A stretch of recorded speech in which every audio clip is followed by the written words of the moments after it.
subscribe dito Manny Vlog.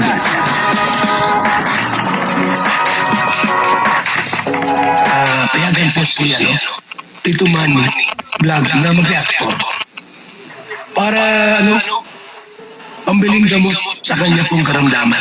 Yung ko lang din po ito nalaman at marahil ito po ay isang malaking problema din para kay Carla. Papanoorin po natin yung video at syempre bibigyan po natin ng konting reaction. Pero bago po yan, ako muna po bumabati sa inyong lahat ng magandang umaga, magandang tanghali at magandang gabi sa inyong lahat mga kapatid. Kung saan man kayo ng panig ng mundo naroon ngayon, ay mag-iingat kayo palagi at pagpalain kayo ng ating Panginoon. Maraming salamat din po sa patuloy na tumatangkilik sa aking YouTube channel at nanonood sa aking video reaction. Patuloy lang po natin suportahan sila Kuya Val Santos Matubang, Kalinga Prab, at Eda Vlog, Jack Tapia at yung mga kasamahan ko pong reactor sa Kalingap.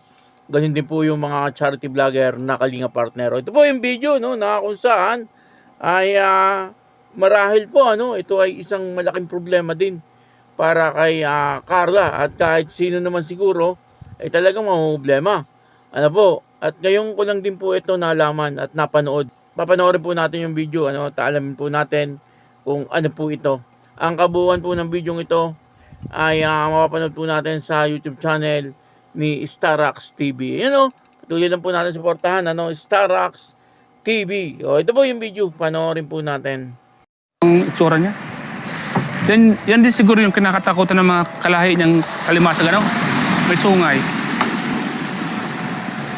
Sira pa ito lang ba? Kaya nga eh. Anong dahilan bakit ka tumigil ng pag-aaral mo? Balita ko, binubuli ka sa school.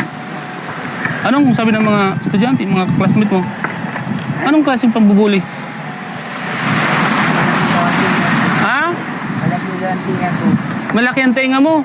Ano naman nung... Yung daga. Kung nila doon? Ano naman ang problema nila kung malaki ang tenga mo? May lahat naman tayo may tenga at di mo naman kagustuhan na gano'n yung tenga mo. At di naman malaki, malit naman Diba? Oo. Sabihin ng ganyan.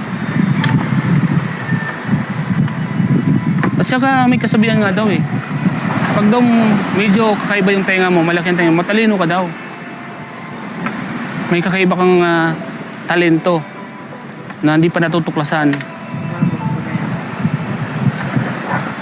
Yung may mga mataba yan mataba yung alupyang dagat ang laman pala dyan dito lang sa may katawan manipis lang pala ang laman yan Pero may makulo nito. tapos tumigil ka na nung sinasabihan kang malaki ang tenga mo. Pambira sila. Maliit naman di ba bro, kita mo ang tenga niya maliit naman baga, tama naman may tsura ka pa nga sa kanila eh. Baka yung mga nagsasabi sa'yo, baka talo mo pa sa kapugian. Hindi ka na nag-aaral. Year lang yung tinapos mo. Grade 7. Nag-aaral ka pa rin. Oo. Kahit na makapag-graduate ka lang hanggang grade 12, kahit na paano, meron ka ng... Oo.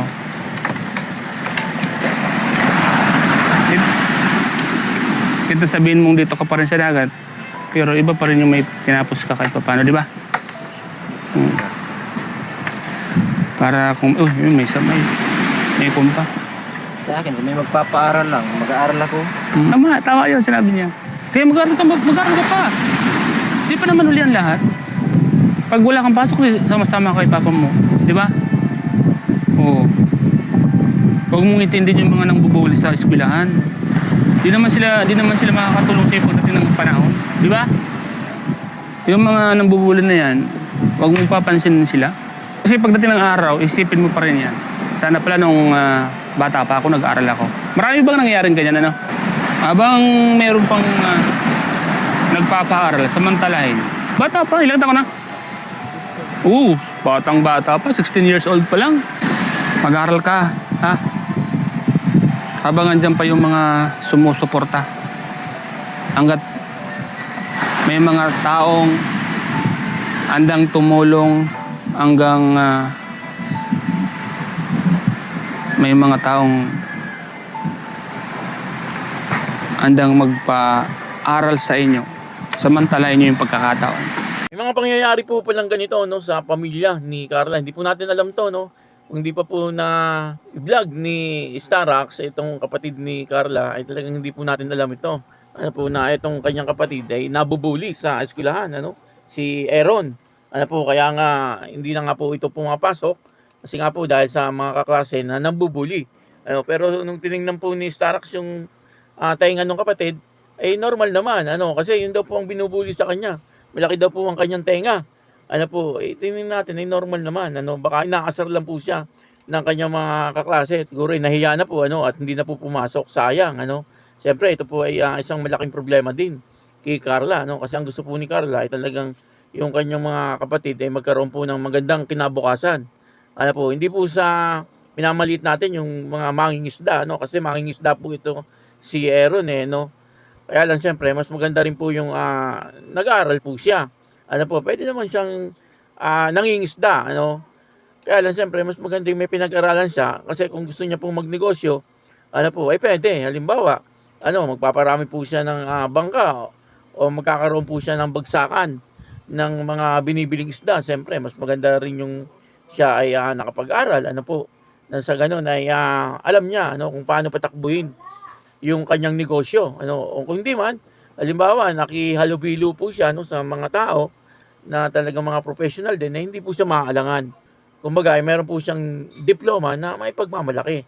Ano, kaya importante rin po talaga yung nakapag-aral. Ano, kahit saan ka magpunta, ay hindi ka po magmumukhang kawawa. Siyempre, kapag nakapag-aral ka po, ay maganda. Ano po, at ang pag-aaral po kasi isang malaking pundasyon yan. Ano po, para sa isang tao. Ano po, kasi yung pag-aaral, kahit ano po yung mangyari, nakagraduate ka, ay hindi po yan mabubura. Ano po, talagang yan po ay nasa buhay mo na walang lugian, kumbaga. Ano po, talagang kapag ikaw ay nakapag-aral, madali ka pong makapag-apply ng trabaho. Ano po, kasi ngayon, karamihan ang gusto ay college level or college graduate na. Ano po, yun po ang mga gusto ng mga kumpanya.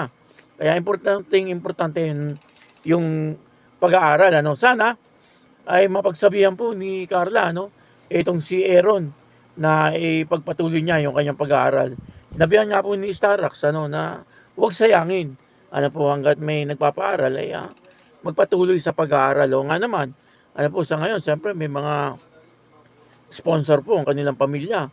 Ano po, sana, hanggat mayroong nagpapaaral, pagkakataon na po ito, kumbaga opportunity na. Sana ay makapag-isip-isip itong kapatid ni Carla, ano, mapaliwanagang mabuti nung mga nakakausap, katulad po ni Starax, ano, o kaya ni Carla, ano, kayang-kaya po ni Carla siguro na paliwanagan itong batang ito. Ano po, bang grade 7, parang second year high school. Pwedeng-pwede pa, ano, kasi yung 16 years old, parang ano yan, fourth year. Ano po, kumbaga, huminto siya ng 2 taon. Ano po, kaya pwedeng-pwede pa na siya makapag-aral. Ano po, kaya sana, ano, ay ipagpatuloy po ni Aaron ang kanyang pag-aaral. At marahil sa ngayon, ay pinoproblema din po ni Carla, ano, ang kapatid niya, ano, kasi siyempre, alam naman po natin si Carla, masyado pong mapagmahal sa pamilya at ang gusto niya po ay talagang maging maayos ang buhay ng bawat membro ng kanyang pamilya. Ano po? Kaya sana si Aaron ay mapaliwanagang mabuti. Ano po, na sa ganun ay mabuksan yung kanyang isip, ano po, tungkol po sa pag-aaral. Kaya yun, ano, maraming salamat po sa inyong lahat. At ako po si Tito Manny Vlog na nagsasabing God bless you all. Diyos mabalos.